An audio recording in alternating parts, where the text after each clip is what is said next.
Before we start this afternoon, I wanted to remind you of a couple of things. First of all, this has been put on by people with MS Victoria, not by MS Plus. And also, the display of art that you see over in those two areas over there has also been organised by people with MS Victoria, not by MS Plus.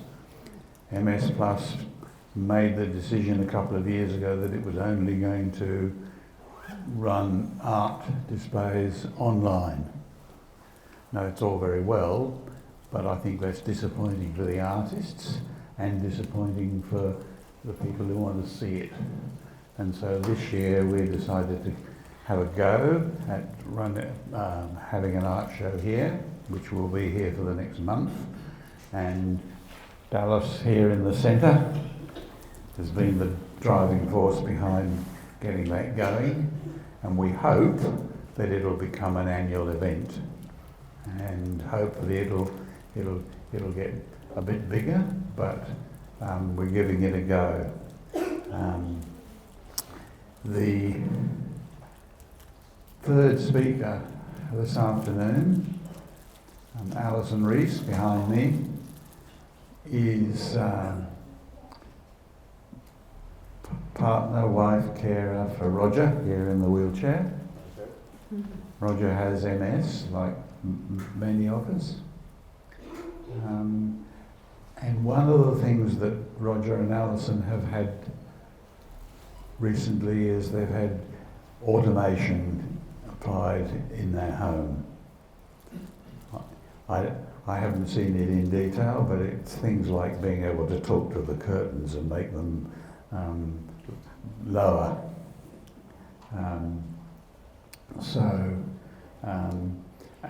We've got a presentation by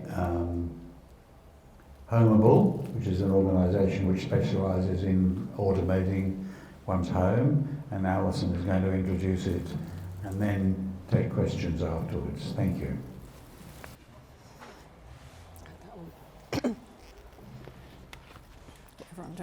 Welcome back, everybody. Hope you had a great lunch. Anyway, our next segment is about smart homes and how technology can help you to be more independent in your own home. As Nigel says, we've had a few things done in our home, and it's good. Roger can talk to things and they happen, and that's not me. So there's many products available on the market which can help you, but knowing where to start and what would suit your individual needs, that's the tricky bit. We can all Google, we can all have a look. But HomeAble is a company that tailors solutions to your needs. Good afternoon, everyone, and thank you, Alison, for what I can only assume was a lovely introduction. Just before we begin, Ashleigh and I want to apologise that we couldn't be there in person with you today. That said, we feel incredibly honoured to be part of the People with MS Victoria conference. Reading the stories of individuals like Emily Petricola and Amira Lee, people who continue to redefine what it means to live with MS, was incredibly moving. It's clear that this event is about far more than sharing information. It's about connection, empowerment, and celebrating possibility. And that's exactly what we hope to sort of contribute to today. So let me introduce myself. My name is Liam Highmore, and I'm the CEO and co-founder of HomeAble. I've spent nearly a decade in the assistive technology space, and over time, I've developed a real passion for smart home tech and automation. And that passion and a strong desire to improve the lives of people at home is what led Ashleigh and I to start HomeAble. Hi everyone, I'm Ashleigh Dodson. My background is in nursing with a focus on neurology and neurosurgery. Throughout my career, I've seen how neurological conditions like MS can affect independence, comfort, and someone's sense of control in their own space. I've witnessed remarkable resilience, but I've also seen the daily frustrations that can arise when your home can no longer support your needs. Sometimes simple tasks like turning off a light, adjusting a blind, or locking a front door can become unexpectedly difficult, and those little things can take away someone's autonomy. That's one of the key reasons why we created HomeAble. We saw those everyday challenges and we knew there had to be a better way. At HomeAble, our mission isn't just to make smart homes, it's to make them intuitive, empowering, and tailored to you. Whether it's using your voice to turn on some lights, opening your blinds with a single button, or having a ceiling fan switch on automatically on a hot day, these small changes can make a huge difference to how you live. Today, we want to show you how smart home technology can be simple, affordable, and most importantly, accessible. Now, we have a really exciting agenda for you this afternoon. In a few moments, I'll kick off this conversation by explaining what this technology is and how it benefits people with MS. We'll then introduce some of our clients and share how they are using this simple technology in their everyday lives. And finally, we'll talk about how you can get started or build upon what you already have while also planning for the future.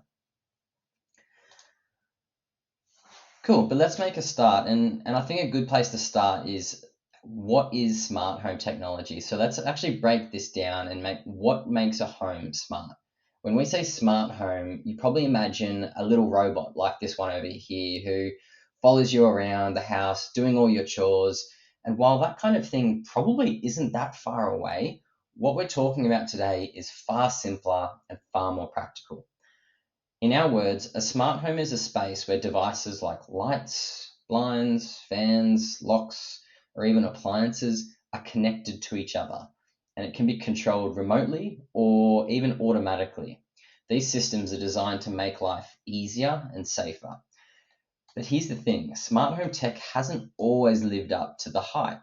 It's been fragmented, inconsistent, and often is built with a one-size-fits-all approach that doesn't really work for people with unique needs, like most people living with MS. Now, there are thousands of smart home devices on the market, but the devices themselves aren't the solution. We think that the real value lies in how they're selected, set up, and supported based on your needs and your environment. And that's where a personalized, integrated approach becomes essential for this type of technology. And to show you what this can look like in real life, let us introduce you to Jason. Motor neurone disease takes away everything that the body would normally do. So you lose your ability to move your arms, your legs. Eventually you lose your ability to breathe and talk. So it's a horrible disease. The biggest challenges for me at the moment with anything in the house, especially light switches and TV remotes, is that I simply can't get my arms to them or have the strength and dexterity to push buttons, so I normally have to get help. I have limited hand movement, so as long as say my phone is attached to my wheelchair, I can operate that. The HomeAble team has been awesome. I can now operate my TV in my lounge room and my bedroom, my ceiling fans. I can even change the colour of my lights now, which is awesome. I can go to a M&D blue colour if I was having an M&D party. I'm blown away by the technology. Very, very simple to use. anyone could use it. It'll impact us greatly because every time I need to do something, I have to ask for help. So just being able to lay in bed and turn the ceiling fan on by myself is a huge benefit. It'll help my wife, it'll help my carers. The whole thing's amazing and very flexible as to what it can adapt to. I'd like to give a big thank you to HomeAble and the team that did the installation. Awesome work. It's a brilliant thing. So as you saw, Jason lives with MND, and obviously this is a different condition to MS, but one that also impacts in similar ways. And as you saw, with limited hand function, Jason uses his voice to control his lights, fans, and the TV throughout his home. Now, what you saw isn't futuristic, it's simple to use, and it's available to you. So now let's talk about how smart home tech relates to MS. From our experience working with people living with MS, 3 key things have become very clear. So, number 1, everyone's journey is different. Number 2, personalization is key. And number 3, needs change over time. So, let's take a quick look at each one. Number 1, everyone's journey is different. As you all know, MS doesn't affect any 2 people in the same way. That's why off-the-shelf solutions rarely work. Smart home setups need to be designed around you, your routines, your space, and what matters most. For some, that might mean programming voice commands to reduce cognitive load. For others, it might be automating blinds to help manage heat or using lighting routines to reduce falls at night. It's all about finding the right solution for the right person at the right time. Now, number 2 is personalization is key. Personalization is what turns a home with technology into a home that works for you. It's about designing for your needs, your energy levels, your mobility, and evolving with you day to day. You'll see in the next video of our client Romeo that the solution we built for him was based around his existing equipment so that the solution was truly personalised to his needs. So let's hear from Romeo. Motor neurone disease manifests itself in lots of different ways. For me, you probably look at someone who can still walk but can't use their arms. Gets breathless fairly quickly, gets tired very quickly. Lucy, my partner, or carers or family that's visiting, they will turn lights on and off. Just the switches, when we moved into the house about a year ago, they were still reachable. I could still lift my arms, but I can't do that any longer. So yeah, I need assistance. Today, HomeAble are installing some smart switches, which I'm using to control some lamps in the living room and motion sensors in the bedroom and the ensuite. So when I get up to go into the bedroom or into the ensuite, the lights automatically come on again. That's very useful. We've also doubled the amount of power points I've got in the kitchen, which is quite useful because, as you can see, I've probably got quite a number of devices like cough assist machines, lift recliner chairs, etc. And we're always plugging and unplugging things. Oh look, I think it'll be great. It's good that someone like HomeAble has come along and just set it all up. And now I can just use it, through my phone, through my voice. So that's been really, really helpful. My experience with HomeAble has been really, really positive. For the first, initial contact, which was a Teams call with Liam, then another follow-up one, and then the initial site visit last week was really, really good. Nothing seems to be a problem. And they were pretty cognizant of my energy levels. They're coming back to do some other stuff. We ran out of time because of my energy levels. So yeah, it's been really good. All right, and number 3, needs change over time. So, as you know, MS isn't static. It can change slowly or rapidly, and that variability means your home setup needs to be flexible too. You might start with just a voice assistant or app controlled lights. Later, you could add motion sensors, door automation, or switch based controls without needing to replace everything. The best part, you don't need to relearn the whole system. The tech evolves with you, and a great example of this comes from our final guest story of the day, Sarah. My name is Sarah. I'm 26 years old.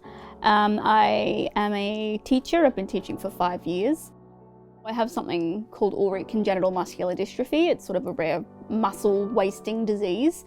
So over time, the muscles will continue to get weaker and weaker as I get older. It's predominantly affected my leg muscles, which is why I use a wheelchair. One of the bigger challenges, especially sort of in the morning at night time, we've got these shutters which I wasn't able to close or open.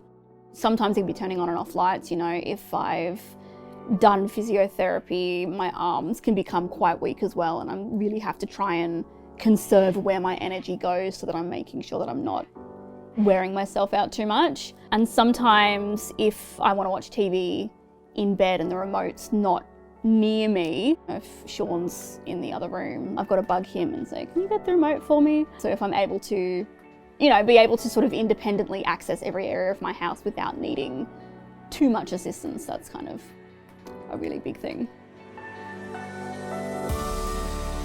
HomeAble is lowering the controller for the shutter blinds in all 3 of the rooms that have shutter blinds. I'm also getting some smart lights installed with some motion detector so that when I'm coming into rooms or out of rooms, it will recognise that I'm there and will just automatically switch on for me. Also getting a little infrared receiver to turn the TV on and off through my phone so that I'm able to quickly switch that one on and off, which is really fantastic. Now that we're going to be having the smart tech at home, I'm going to feel far more comfortable with just sort of being me in my own space, which is, I suppose, what a house is really meant to do for you. I think it just makes independence far more achievable. The HomeAble service allows me to sort of get an idea of what is possible because there is so much out there. You don't know what you don't know. And so having this process and this guidance, you know, the first online consultation and then the home consultation and now the installation, it's all been really guided as to what's going to be best for me in my situation. There's so much more options than what I thought was available that I'd never even thought of. It just sort of helps to give a new idea of, well, yeah, this is going to make life easier. Why not go for it? So now let's take a moment to bust a few smart home myths. Now, there's probably 3 which I want to speak to you today, and one of the ones we get the most is, I need to be tech savvy. And it makes sense, right? This is technology, it's complex. Not really. Smart homes are designed to be simple, and while there probably is some complex technology, a lot of the systems that we would usually recommend run in the background automatically. You don't really need to be techie to use them. The second is smart homes are expensive, and absolutely they can be expensive, absolutely. But often they don't need to be. You can start really small. Often a $40 smart light can make a massive difference, or a $100 voice assistant that can help with reminders, lights, music, weather, and more. Often it's best to build over time at your pace and doesn't have to hurt the wallet. And the third is smart homes are a luxury. Now, this isn't just about gadgets. Smart homes are about independence, safety, and quality of life. Smart home tech is becoming an essential support tool, not a luxury item.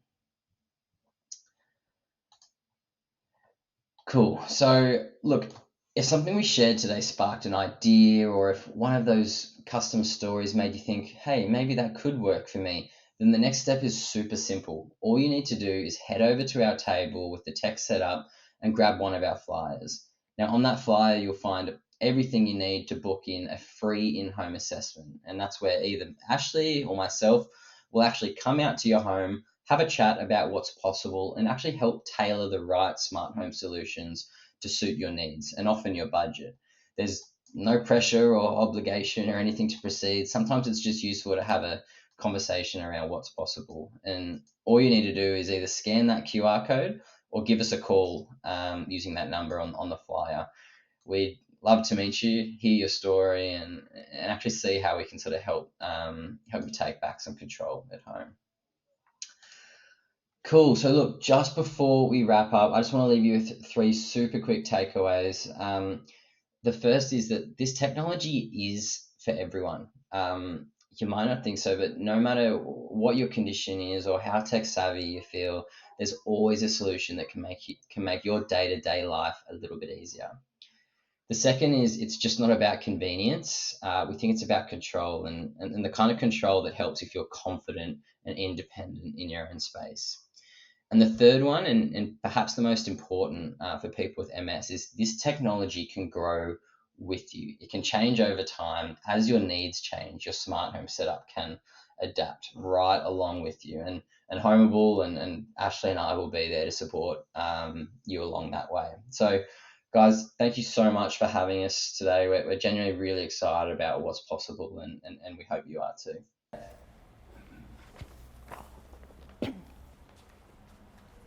Thank you, Ashleigh and Liam. So I hope you found the presentation was interesting and informative. I hope it gave you some ideas of what is possible and what could be useful for you in your own home. There are some flyers over there. These are the flyers. Pick one up, have a look. But also, there is a lot of technology available on the market.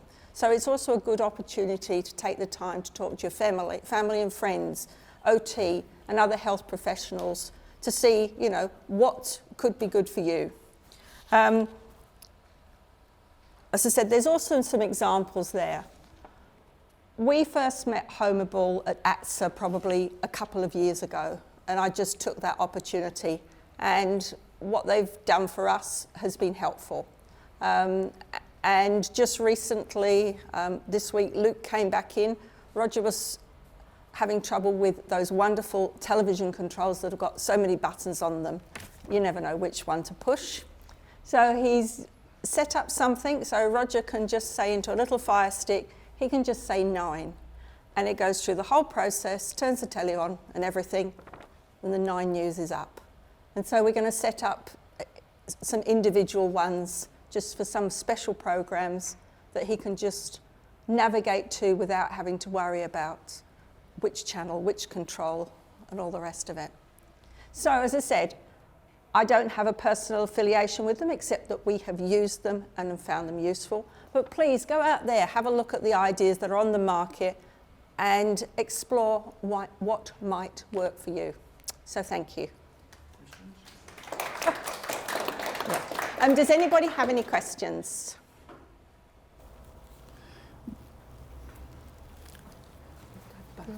I have to have both, do I? I've got a couple of questions. The first one is the word smart. One assumes, therefore, it works off a computer system. What happens if the router goes down in your house? No, it's not a. Oh, I need them back. No, it's not a computer system. So I have got the HomeAble app on my phone. So it doesn't have to be off of a router. Obviously, if the power goes down, but then we can still use our blinds if the power goes down. We can still put those up and down. So it doesn't matter. So they have an app. They personally have an app. But also there are other things that, so yes, we do use Google Home a lot, but I know there are other systems that I think you can just put different switches in and all, so that it's not all computer based. But unfortunately, that is the way a lot of things is going. Did anybody else?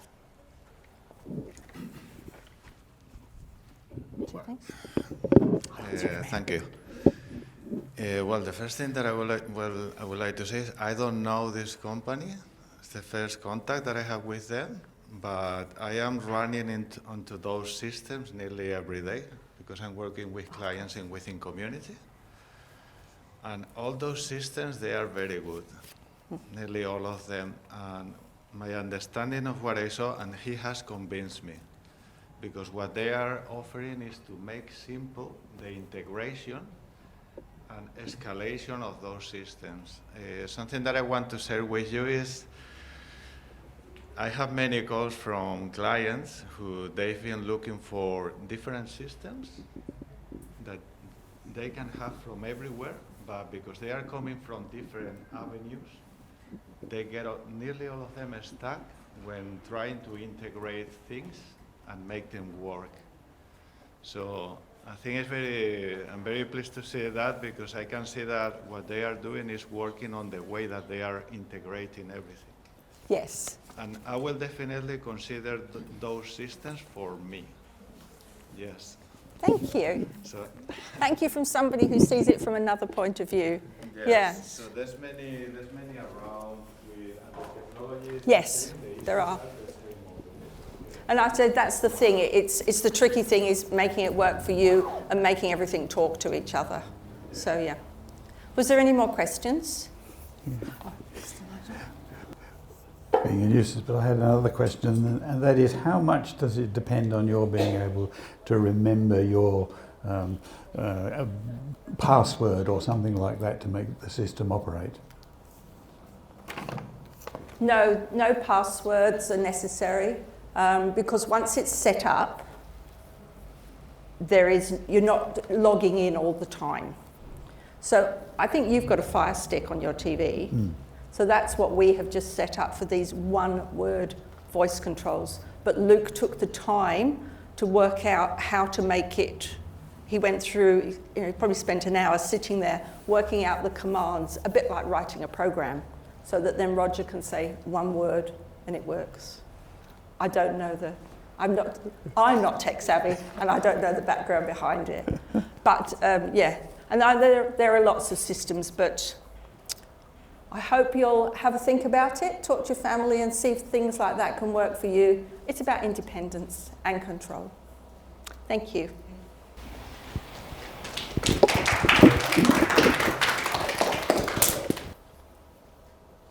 I don't think I need that one. I think I'm plugged in. Thank you very much, Alison. Thank you.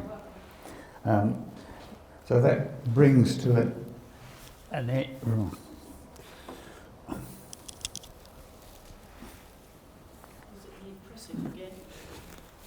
No, it's still live, thank you. That brings an end to our presentations today. I hope you found them interesting. I know that you found them interesting, I should say.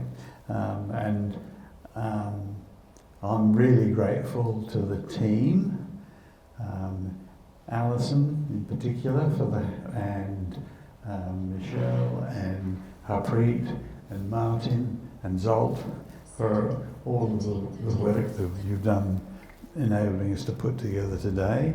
The team over here on the food, and also for the presentations that we've got. The two organisations that have brought in equipment and bits and pieces for you to have a look at and information. It all helps to make today worthwhile. I hope you've enjoyed it as much as we have. Now, so thank you for that. Shortly we are going to have an opening of the art show, and you're very welcome to stay and join that. I know some of you are going to anyway. And I think that probably covers about everything. Thank you, Maxim, for your work videoing it. We have recorded it. Videos will be available on our website, and you'll be able to view it again. But it also means that the information, for example, that was attached to Lucinda's presentation on diet will be available for you to find on the website. You don't need to have written down the internet addresses and things like that. So thank you very much. I hope I can look forward to seeing you again in the future.